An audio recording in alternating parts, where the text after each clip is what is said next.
इस वीडियो में हम लोग ये जानेंगे कि मुद्रास्फीति इन्फ्लेशन कहते किसको हैं। तो ठीक है, तो याद रखिएगा, जो मुद्रास्फीति होती है जब वस्तुओं के दाम बढ़ने लगे और मुद्रा की जो क्रय शक्ति होती है वो कम होने लगती है, तो उसे मुद्रास्फीति कहते हैं। मुद्रास्फीति की जो माप होती है, याद रखिएगा, वो उपभोक्ता मूल्य सूचकांक के द्वारा होती है। लेकिन एक इंपॉर्टेंट एक क्वेश्चन जो बार बार पूछा जाता है, आप स्क्रीन पे देखिएगा कि मुद्रास्फीति का प्रभाव क्या होता है। तो लाभ, इसका प्रभाव सकारात्मक भी होता है और नकारात्मक भी होता है। तो आप स्क्रीन पर देख रहे होंगे, मुद्रास्फीति अगर बढ़ती है तो लाभ पाने वाला वर्ग कौन कौन सा होता है। तो व्यापारी वर्ग, उत्पादक वर्ग, आयात, रोजगार को जो है इससे जो है लाभ होता है, कृषकों को लाभ होता है, किसानों को, ऋणी को लाभ होता है। ये क्वेश्चन कई बार एग्जाम में आया हुआ है।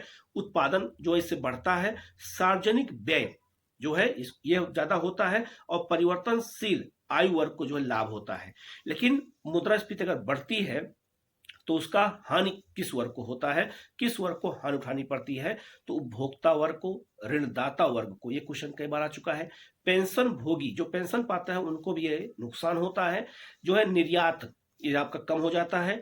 स्थिर आय वर्ग को नुकसान होता है। सार्वजनिक बचत कम हो जाती है, और बचत खाता अकाउंट रखने वालों को भी नुकसान होता है, साहूकारों को भी नुकसान होता है। तो मुद्रास्फीति का जो है, याद रखिएगा, प्रभाव क्या होता है। ये क्वेश्चन बार बार एग्जाम में पूछा जाता है, तो आप याद कर लीजिएगा। ये भी याद रखिएगा कि मुद्रास्फीति को कैसे नियंत्रित किया जाए। तो दो उपाय होता है, एक राजकोषीय उपाय जो सरकार द्वारा प्रयास किया जाता है, और एक आपका मौद्रिक उपाय होता है जो आरबीआई करती है।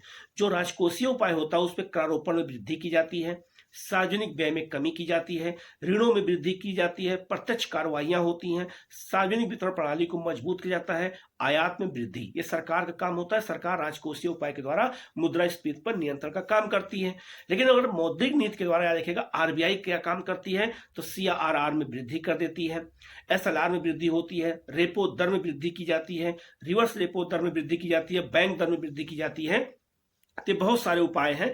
तो मुद्रास्फीति की परिभाषा, मुद्रास्फीति की माप कैसे की जाती है, मुद्रास्फीति का प्रभाव किस वर्ग पे पड़ता है, ये सब क्वेश्चन पूछे जाते हैं। तो इसको याद कर लीजिएगा। ऐसे ही जानकारी हम आपको लगातार देते रहेंगे, तो चैनल को सब्सक्राइब कर लीजिएगा। ठीक है।